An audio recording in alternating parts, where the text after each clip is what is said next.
Halo, apa kabar? Assalamualaikum warahmatullahi wabarakatuh. Kita ketemu lagi di hari Selasa ini, tanggal 14 Mei 2024 dalam program membaca berita di balik berita off the record. Jadi dalam program ini kami ajak Anda untuk membaca berbagai berita di media dan kita akan memberikan konteks dan insight story-nya dari berita-berita yang muncul di media massa nasional dan juga media sosial ya. Dan masih terus bersama kami, saya Hersubuna Arif. Dan saya Gipita, senang sekali menjumpai Anda kembali. Yuk kita berdiskusi politik, tapi nggak usah tegang-tegang. Kita harus tetap Ya, semangat ya Mas. lucu-lucuan ya. Oke, nggak apa-apa.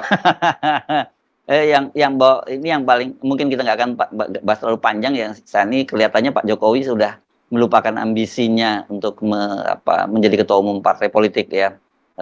Karena dia udah punya target jabatan yang lain. Tapi ini versinya para relawan ya, bukan, kita belum tahu versinya Pak Jokowi, karena Pak Jokowi kalau ditanya pasti nggak pernah jawab dengan terbuka. Tapi kita sering bisa melihat, membaca gerakan dari Pak Jokowi itu dari ucapan-ucapan relawannya kan. Sekarang kalau kemarin kan dimulai dari Menkominfo Budi Aristiadi yang menyatakan bahwa Pak Jokowi itu masih terlalu muda untuk pensiun gitu ya Mbak Agi ya. Jadi terus kemudian ada yang mengatakan nih partai politik mana yang akan diambil alih oleh Pak Jokowi, karena nggak mungkin PSI itu salah satu eksperimen Pak Jokowi yang dilalah juga gagal gitu ya, dengan baru dari digelontor anggarannya cukup besar, kemudian juga dibantu oleh kalau menurut versi para anggota DPR di Komisi 3 PDIP seperti dulu itu dibantu oleh aparat penegak hukum untuk memasang baliho-balihonya sampai daerah-daerah, tapi kok ternyata masih gagal juga karena KPU-nya pada waktu itu di-watch betul oleh publik begitu ya. Nah, ini menarik ini, ternyata terbaru itu katanya ada yang menginginkan Pak Jokowi itu terlalu kecil kalau jadi ketua umum partai, itu jadi sekjen sekjen PBB. Mirip-mirip gitu ya. Ini Anda boleh nganggap itu nggak serius, nggak lucu, tapi ya namanya juga keinginan dari para relawan gitu ya Mbak Agi ya. Cuman kan persoalannya yang mesti kita ingatkan bahwa sekjen PBB itu bukan dipilih oleh KPU, bukan dipilih oleh rakyat Indonesia yang bisa digelontor bansos, itu persoalannya. Jadi saya kira ini ya oke lah, boleh lah macam-macam. Tapi nanti Anda kalau mau yang detailnya, peluangnya seperti apa dan sebagainya, ada bisa menonton di Hersubuna Point ya Mbak Agi ya. Iya, ini menarik sekali. Ini sekelumit lucu-lucuan, tapi sebetulnya ini menunjukkan ketidakwarasan ya Mas Hersu ya. Jadi kalau saya lihat ini sesuatu yang maksudnya orang kan ini yang mengatakan ini adalah ketua umum relawan Jokowi, begitu Solmed Solidaritas Merah Putih, yang ini orang senior loh ini ya, begitu. Dan kemudian ini saya rasa TKN ya waktu kemarin ya, di waktu wakil ketua TKN gitu, dan dia juga dia kan sering mengklaim bahwa dirinya sangat dekat dengan Pak Jokowi karena dia ini adalah pendukung Pak Jokowi dari sejak, kalau dia mengklaimnya dari sejak Pak Jokowi di Solo. Saya tidak tahu apakah memang betul startnya di sana, tapi yang jelas ketika di Jakarta Pak Jokowi menjadi running untuk gubernur DKI dan kemudian 2 kali untuk presiden, itu dia memang Solidaritas Merah Putih ini salah satu relawan Pak Jokowi begitulah ya, dan dia mengaku dari ribuan relawan organisasi Jokowi ini sangat dekat begitu dengan Pak Jokowi begitu. Dan bahkan terakhir itu pada tanggal 2 April yang lalu dia mengaku dipanggil Pak Jokowi begitu, diajak berdiskusi 4 mata katanya itu selama 1,5 jam dan dimintai berbagai pendapat. Jadi ya memperlihatkan bahwa betapa dekatnya, dan kemudian dia mengklaim Pak Jokowi ini sebaiknya menjadi sekjen PBB. Nah, ini saya rasa ini luar biasa sekali karena malah membuat banyak orang ya, kalau saya melihat di media sosial Mas Hersu, ini malah Pak Jokowi banyak dibully, sayang sekali begitu ya. Jadi tapi mungkin kita sebutnya begini deh supaya netral, jangan ketidakwarasan, tapi out of the box. Jadi benar-benar di luar. Mungkin begitu. Maksudnya ketidakwarasan ini adalah dalam situasi internasional, PBB yang sekarang penuh dengan kanan dan sebagainya begitu Mas Hersu. Ini Sementara kapasitas Pak Jokowi kan seperti itu, dia tokoh nasional. Memang dia mengatakan Pak Jokowi adalah tokoh internasional. Nah, yang disebut ketidakwarasan oleh netizen begitu ya, ini netizen sendiri yang mengatakan demikian, adalah bahwa karena Pak Jokowi justru tidak hadir pada sidang PBB dan sebagainya. Malah dia mengatakan gini Mas Hersu, nggak sekalian jadi Perdana Menteri Israel aja supaya bisa cepat mendamaikan.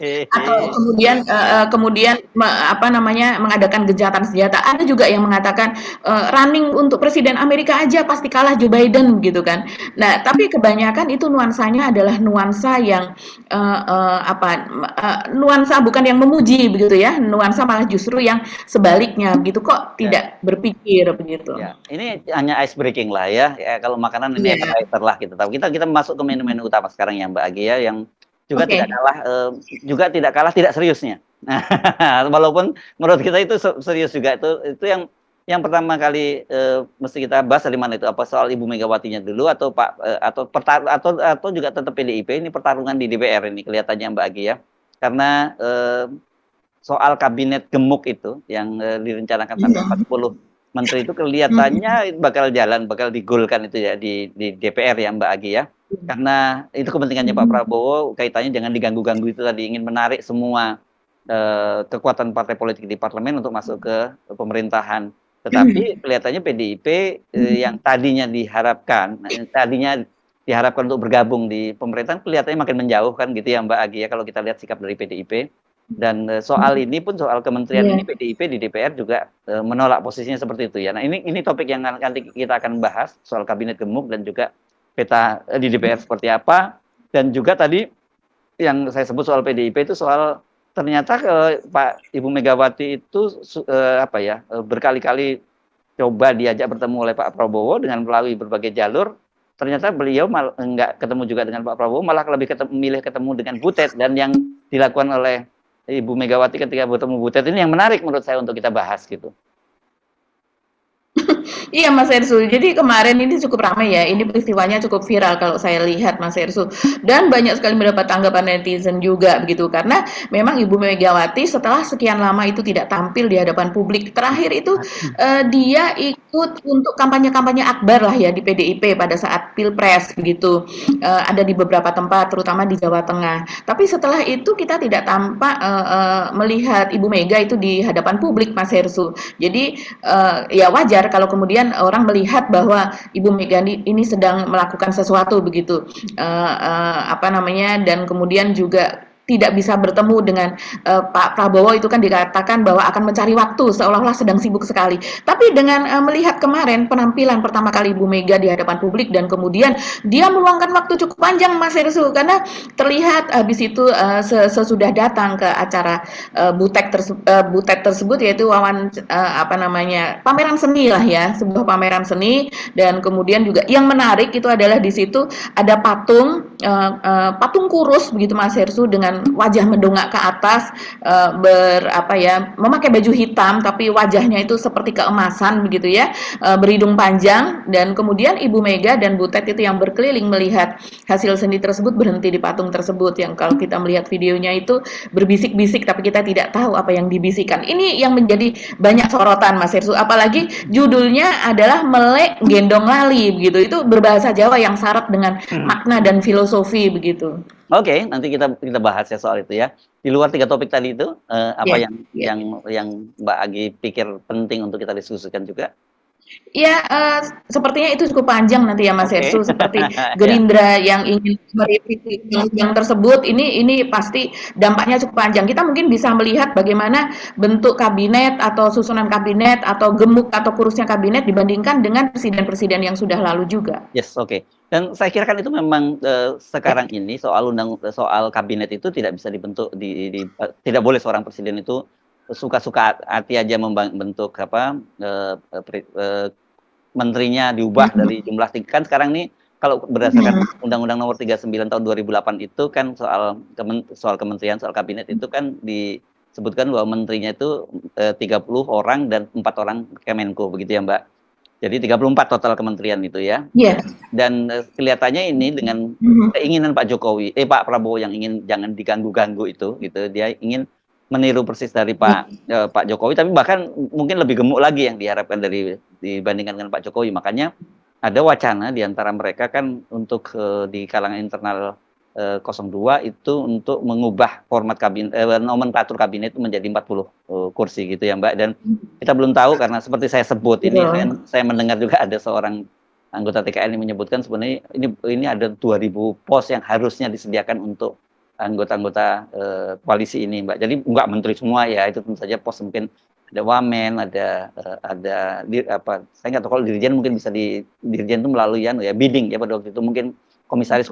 Jadi memang besar untuk menampung para relawan ini tim ses ya. Semakin besar tim sesnya itu semakin banyak juga pos-pos yang harus disediakan untuk mereka. Itu sekalian tradisi dalam demokrasi di Indonesia seperti itu ya. Kita lihat juga hal yang sama terjadi pada Pak Jokowi kan, pada waktu itu kan banyak sekali, terutama kalau waktu itu Pak Jokowi tidak mengubah nomenklatur kabinetnya, tapi di BUMN terutama yang banyak sekali relawan-relawan yang ditampung di situ menjadi komisaris. Dan sebenarnya hal yang sama juga pernah terjadi pada eranya Pak SBY juga ya. Jadi ini pola yang kelihatannya dalam tanda petik itu sudah biasa di Indonesia, tapi kali ini jauh lebih besar gitu kelihatannya Mbak Agi. Makanya perlu kemudian pemikiran untuk mengubah nomenklaturnya kabinet, dan dalam tanda petik untungnya itu buat Pak Prabowo, tapi mungkin bisa saja cilakannya buat rakyat karena presiden yang digantikan itu kan Pak Jokowi begitu, yang memang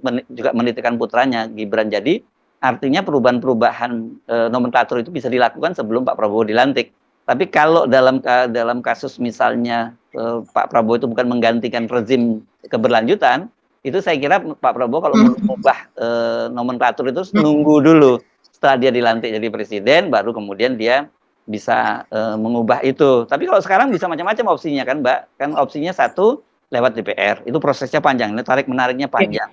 Yang kedua bisa diajukan ke Mahkamah Konstitusi. Nah ini bisa dibikin kalau zaman sekarang bisa dibikin pendek tuh. Kalau di zaman sekarang karena Mahkamah Konstitusi kita tahu bisa diatur apapun maunya pemerintah kan begitu. Nanti paling ada beberapa orang yang dissenting opinion dan itu pasti kalah gitulah, dissenting dan konkurennya gitu ya Mbak. Itu udah basi banget deh, kita udah tahu deh itu gaya Mahkamah Konstitusi seperti itu. Yang berikutnya sebenarnya kalau mau presiden bisa mengeluarkan Perpu Mbak, perintah pengganti undang, peraturan pemerintah, Perpu itu peraturan pemerintah pengganti undang-undang ya namanya ya. Undang-undang, betul. Ya.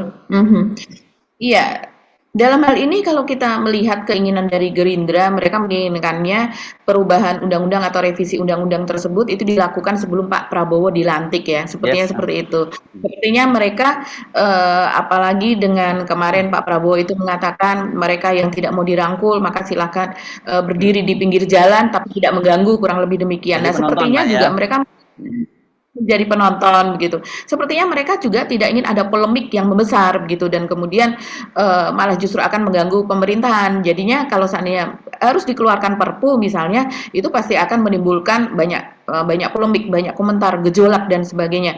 Dan begitu juga kalau seandainya itu terjadi di MK yang orang akan melihat itu sebagai ya sesuatu kelanjutan begitu dari keputusan MK nomor 90 yang lalu pada tahun lalu yang menghasilkan Gibran sebagai wapres. Jadi ini saya rasa memang keinginan Gerindra supaya ini perubahan itu berlangsung smooth. Nah, kalau keinginan sebelum Prabowo dilantik ya kemungkinan ini akan dilakukan di DPR begitu kan.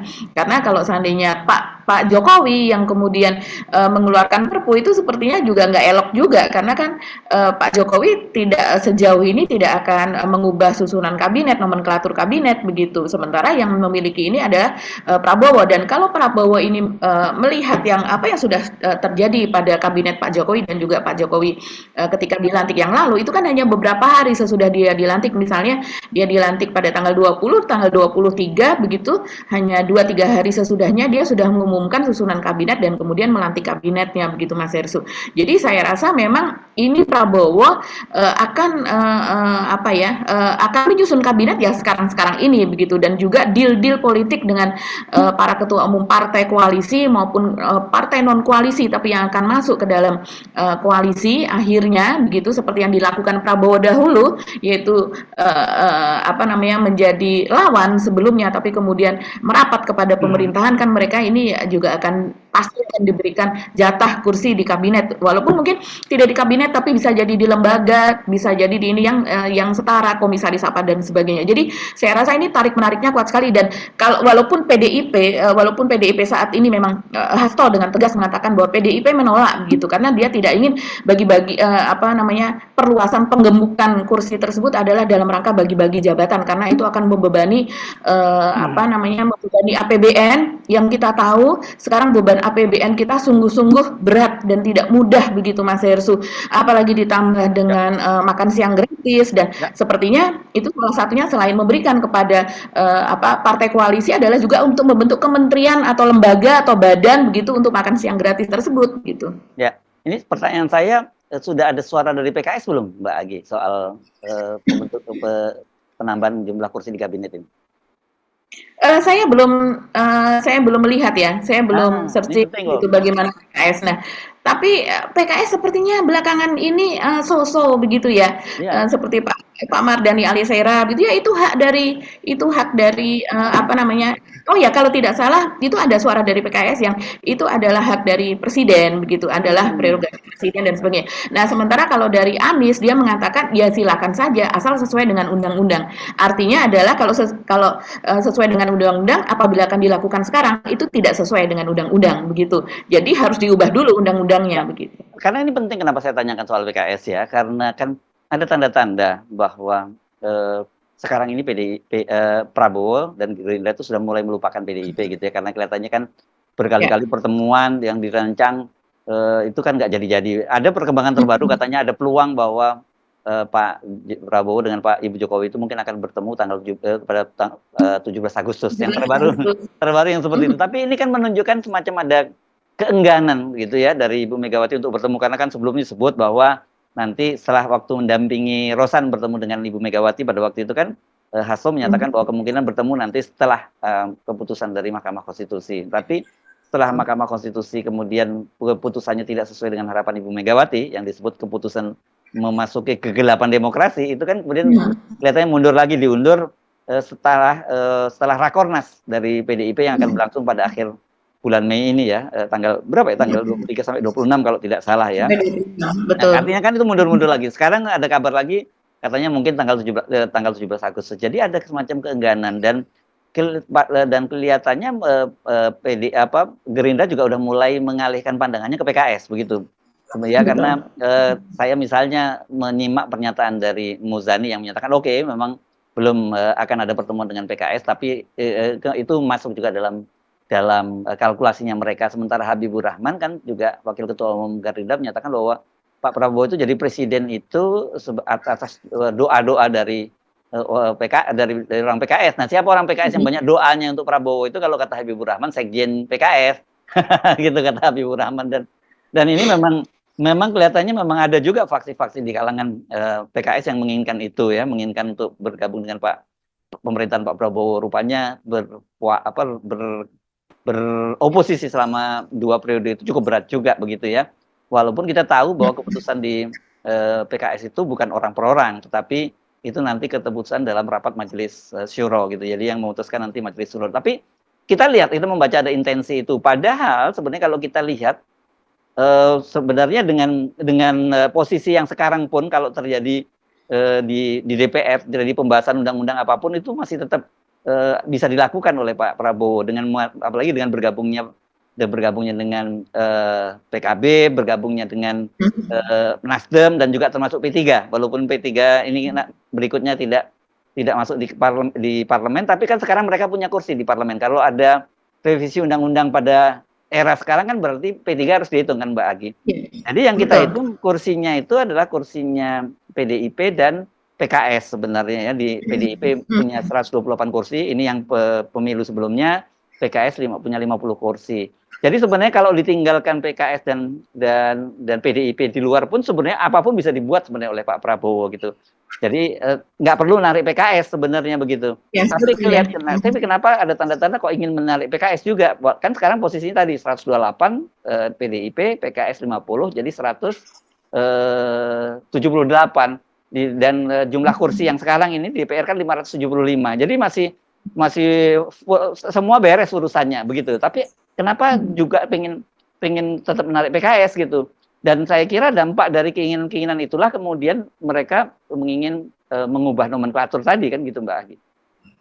Iya, betul sekali. Jadi, memang karena terlalu banyak yang dirangkul, terlalu banyak yang harus diakomodasi begitu dan, untuk meminimalisir perlawanan atau, kritikan begitu ya atau, penjegalan di DPR begitu. Jadi ya Prabowo ini seperti, eee, kalau saya rasa itu kita boleh saja memakai kata ketakutan gitu ya Mas Hersu.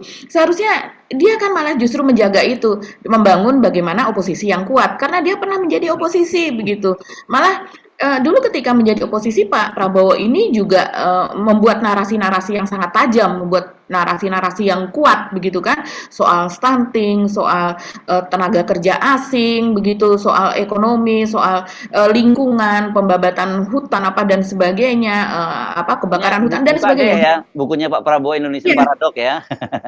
Betul, itu jadi Pak Prabowo ini sangat-sangat, tahu betul fungsi dari oposisi begitu ya, walaupun di dalam Undang-Undang Indonesia tidak tercantum kata letterleks, oposisi tersebut, tapi bahwa, ada pengawas begitu, ada legislator gitu, itu kan fungsinya berfungsi untuk mengawasi ya, antara lain kita bisa memakai diksi oposisi dan itu dilakukan Pak Prabowo selama bertahun-tahun. Jadi, dia seperti ketakutan bahwa ada orang yang menjadi dirinya dahulu begitu.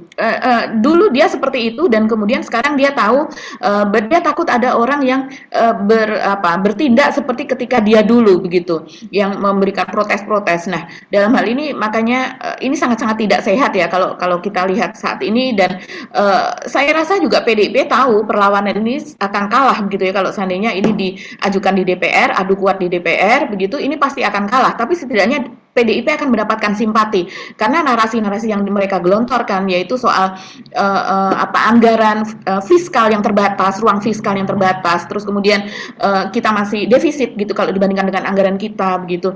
Nah, ini kan berarti artinya APBN harus dibagi-bagi lagi karena akan ada kementerian-kementerian baru dan kita tahu Pak Prabowo saya rasa saat ini memang sedang pusing-pusing ya Mas Hersu karena dia pun juga harus menjaga anggaran untuk Kementerian Pertahanan yang termasuk anggaran jumbo dibandingkan anggaran-anggaran kementerian yang lain di mana dia menginginkan di Kementerian Pertahanan itu tahapannya itu kan dia buat sampai beberapa tahun yang akan datang gitu 5 tahun tambah 5 tahun tambah 5 tahun gitu karena pemesanan alutsista itu kan seperti kapal selam apa dan sebagainya itu beberapa tahun yang akan datang itu baru akan selesai dan kemudian pembayarannya itu adalah secara bertahap yang artinya juga memerlukan anggaran jumbo yang berkesinambungan gitu. Nah ini akan terancam juga kalau seandainya ada kementerian-kementerian yang baru sementara sekarang dewan atau kementerian atau apapun untuk makan siang gratis yang akan dibentuk tersebut begitu ini masih belum jelas kan Mas Hersu anggarannya ini dari mana belum lagi janji-janji kalau kita lihat janji-janji kemarin janji-janji Prabowo ini luar biasa apalagi yang janji yang diucapkan oleh Hasim misalnya kepada para guru akan membangun berapa juta rumah atau apartemen gitu Mas Hersu yang nanti akan diberikan kepada para guru. Begitu guru juga pada tahun ini juga begitu Prabowo menjabat mereka akan dinaikkan gajinya saya lupa 2 juta atau berapa padahal kita punya sekian banyak guru begitu. Nah, itu uangnya juga dari mana begitu. Jadi ini memang mau tidak mau saat ini banyak sekali janji kampanye atau rencana yang pada waktu itu tidak dihitung lebih dulu dan sekarang mereka kesulitan gitu. Ya, ya. Begitu Saya juga kira ya. janji kursi itu. Ya. Jadi nanti ini ada ambisi-ambisi politik yang saya kira akan dibatalkan oleh keterbatasan anggaran itu tadi, Mbak Agi. Saya juga membayangkan kesulitannya yang luar biasa itu kan dengan menambah nomenklatur itu kan berarti juga akan menambah anggaran itu dipastikan ya. Belum sumber daya manusianya segala macam ya itu juga resource bangunan-bangunannya kalau kita ngomong apalagi kemudian kan mulai Juli Pak Jokowi pindah ke IKN. Saya kira ini soal penambahan kementerian itu tidak masuk dalam yang diantisipasi oleh Pak Jokowi ketika memindahkan ke IKN kan Mbak Agi. Ini kan muncul setelah Pak Prabowo menjadi terpilih menjadi presiden bersama dengan Gibran gitu ya. Dan semangat untuk gotong royongnya tadi itu. Nah, ini memang cukup serius saya kira dan nanti itu akan kita melihat tanda-tandanya sangat kuat. Ini kan tarik-tarikan Pak Jokowi membatalkan proyek-proyeknya Pak Jokowi yang janjinya akan diteruskan oleh Pak Prabowo atau membatalkan janji-janji kampanyenya Pak Prabowo, saya kira nggak mungkin Pak Prabowo membatalkan. Kita di downsize gitu ya, ukurannya diperkecil janji-janji seperti misalkan makan siang tadi untuk 80 juta orang, rasanya pasti dipastikan nggak mungkin. Kan kita udah mulai dengar katanya ini untuk daerah 3T ya. 3T itu apa sih? Tertinggal, terluar, dan termiskin gitu ya. Benar. Ya, Iya, itu. Ya, betul. kan wilayah Iya. itu. Ya, kalau kita melihat nomenklatur ini Mas Hersu, kita melihat sedikit ya yang lalu begitu. Ini wajar kalau seandainya dari PDIP mengatakan bahwa menginginkan kabinet yang ramping, kabinet yang efisien, yang justru uang itu yang nantinya akan dibagi-bagikan ke kementerian supaya masing-masing partai itu dapat jatah mengelola sekian triliun karena menterinya diwakili oleh partai tersebut begitu kan. Itu sebaiknya digunakan untuk pos-pos yang memang memerlukan saat ini 20% anggaran APBN untuk pendidikan misalnya. Ternyata kan masih belum mencukupi Mas Hersu. Begitu juga untuk peningkatan sumber daya manusia dan sebagainya begitu. Nah, kalau kita melihat ini pada saat Ibu Mega memimpin dulu, ini memang dia pada saat dia bersama dengan Gus Dur begitu ya, itu ada 34 kementerian dan 4 pejabat setingkat menteri. Ini badan atau lembaga ya.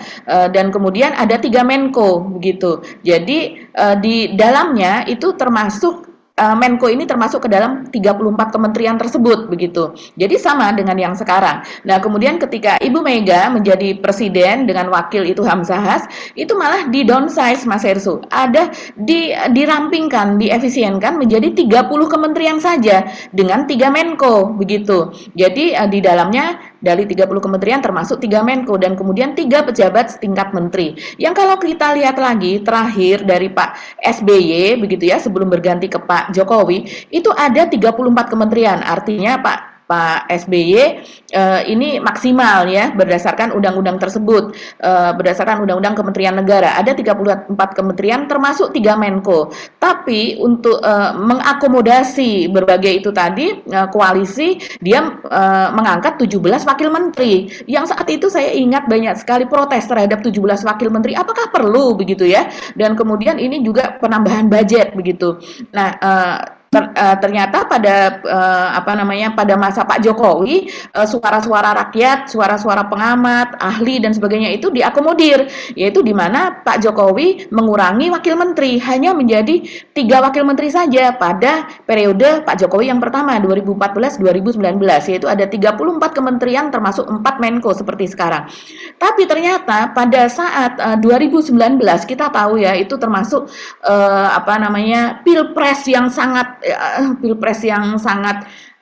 Mas Hersu, kita bisa bilang ada pertarungannya itu sangat-sangat bahkan bisa dibilang sadis, brutal begitu kan ketika itu ya. Nah, di situ kan harus dia menjaga juga koalisinya sehingga kemudian pada periode kedua itu ada 17 wakil menteri. Sama dengan yang dilakukan oleh Pak SBY akhirnya menyerah pada keadaan untuk mengakomodasi itu partai koalisinya begitu. Nah, sekarang ini malah justru akan dipergemuk lagi. Oke, Mbak Agi, sekarang kita pindah ke topik terakhir yang saya kira juga tidak kalah menariknya ya, pertemuan Ibu Megawati dengan Butet ini ya. Jadi kelihatannya Butet buat Ibu Megawati lebih penting didahulukan pertemuannya ketimbang dengan Pak Prabowo. Bercanda. Ini ya. Iya, tapi mungkin juga bukan bercanda Mas Hersu. Oh, bukan bercanda ya. Iya, karena Butet ini kalau kita lihat ini memang loyalis PDIP dan loyalis Ibu Mega betul begitu kan ya. Kan dia suka bercanda. Kalau dia suka satire kalau dia ya, bukan bercanda ya. Iya betul. Dan di berbagai acara PDIP selalu Butet ini tampil monolog dan sebagainya begitu. Dan dia juga pendukung Ganjar yang sangat loyal begitu kan ya. Nah, ini kemarin di acara tersebut ramai itu Mas Hersu, ini di media sosial begitu dan juga di media nasional dibahas begitu. Karena memang menarik sekali ya, terutama yaitu pada satu hasil karya itu yang dimana di situ ditampilkan mungkin itu Petro ya, karena di situ hidungnya panjang begitu kan Mas Hersu, dan kemudian di belakangnya itu ada tulisan gitu, melik melik gendong lali.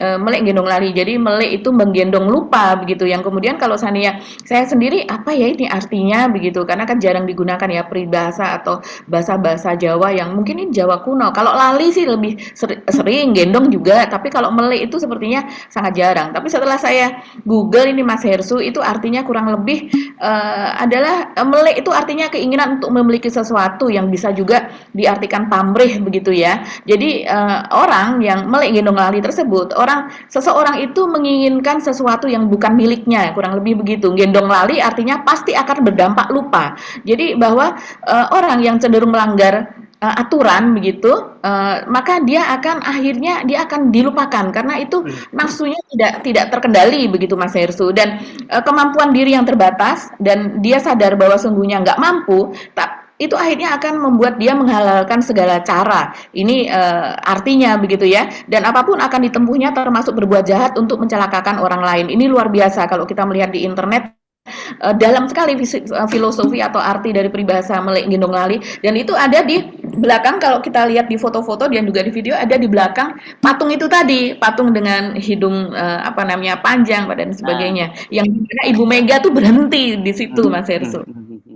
Ya ini menarik ya, karena saya kira satu ini kalau Petro itu memang apa ya, itu yang cerita pewayangan yang banyak simbol-simbol juga, dan orang kan memang kemudian sering menyebut bahwa Pak Jokowi itu kayak Petro begitu ya, dan kalau karena posisi postur tubuhnya kan kurus tinggi seperti itu ya. Tapi kalau hidung panjang itu di dalam Petro memang digambarkan panjang, tapi tidak sepanjang itu ya. Kalau sepanjang seperti itu biasanya Pinocchio ya yang disebut ya seringnya Mbak ya, kan Pinocchio itu cerita dari di dalam dunia barat begitu ya. Ini bukan fabel ya. Kalau fabel itu kan binatang yang seperti menyerupai berperilaku manusia, tapi apa ya, pokoknya cerita khasanah barat gitu, bagaimana ada seorang boneka begitu yang saya bukan seorang boneka ya, boneka yang kalau dia berdosa itu hidungnya memanjang kan begitu ya Mbak ya. Jadi betul. patung ini saya kira memang sangat, kalau kemudian oleh Butet diajak Bu Mega untuk memperhatikan itu, apalagi tadi ada cerita Bu Mega kemudian berbisik-bisik dengan Butet,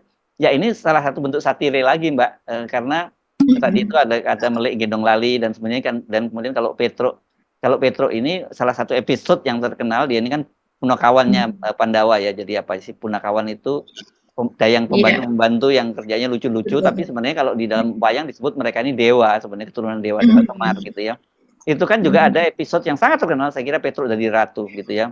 Dan Petro Dadi Ratu itu kalau saya ikuti ceritanya itu soal bagaimana seseorang yang tampil menjadi raja, tapi dia mencuri wahyu Cakraningrat itu. Jadi dia memperoleh kedudukannya sebagai seorang raja itu dengan tidak sah, gitulah. Kan itu yang terjadi.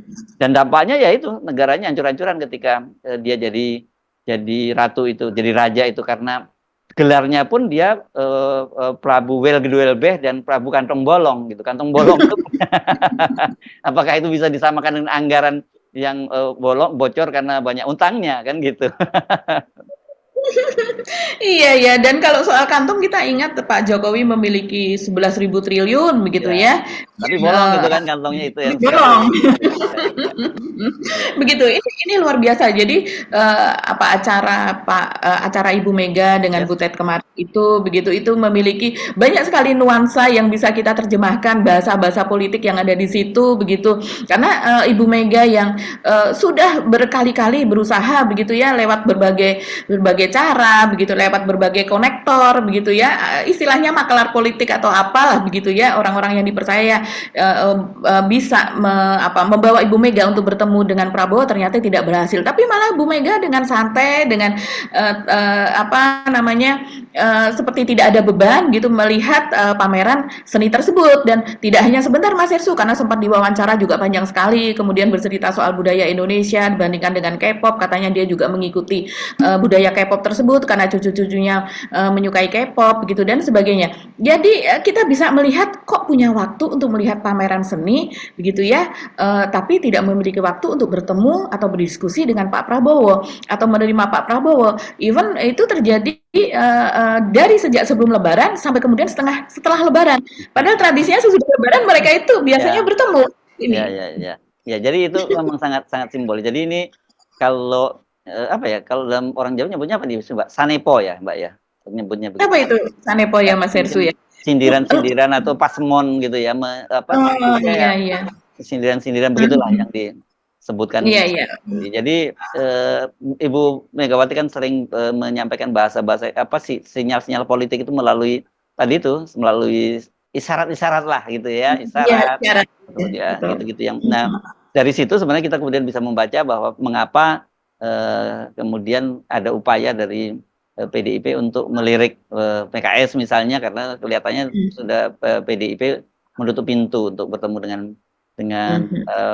dengan Pak Prabowo dan itu juga sebenarnya kita boleh bisa baca ketika Pak Prabowo ketika memberikan pengarahan Rakornasnya PAN dan pada waktu itu kan yang Mhm. dengan terbuka menyatakan bahwa menyindir PDIP yang mengklaim mengaku-ngaku sebagai pemilik tunggal dari Bung Karno padahal katanya kan Betul.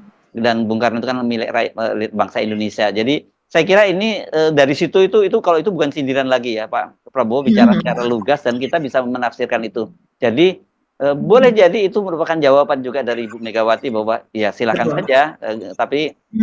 tapi saya nggak akan dukung orang yang perilakunya seperti Petro yang mencuri wahyu Cakraningrat. Kira-kira begitu mungkin yang bisa ditafsirkan ya.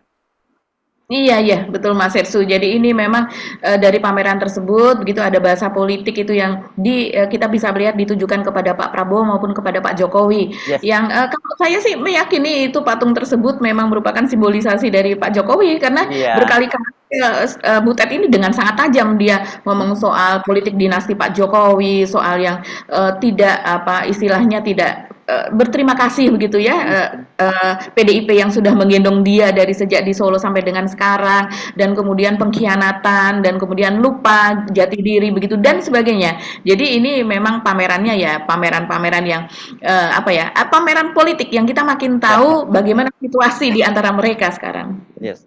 Oke, saya kira dari sini kita bisa mendapat gambaran bagaimana konfigurasi politik Betul. nasional dan persis kalau gitu seperti yang dikatakan oleh Pak Mahfud MD pada waktu itu kan beliau menyatakan bahwa kira-kira peta politik nasional itu nanti konfigurasinya bisa kita ketahui pasca putusan dari Pilpres di Mahkamah Konstitusi. Jadi Mhm, mhm. setidaknya kita sudah dapat gambaran seperti apa dan tugas kita tinggal sekarang mari kita enjoy this game ya karena kita tadi semangatnya sejak awal jangan terlalu serius membahas soal Mhm. politik kita lihat dari sisi yang lucu-lucunya saja gitu ya Mbak Agi ya. Ya, oke. Oke, sampai ketemu lagi gitu Mbak Agi. Kita mohon pamit Mhm. ya. Saya Harus Arif. Dan saya Gibeta, terima kasih atas perhatian Anda, tetap semangat, salam 0%, wassalamualaikum warahmatullahi wabarakatuh. Waalaikumsalam warahmatullahi wabarakatuh.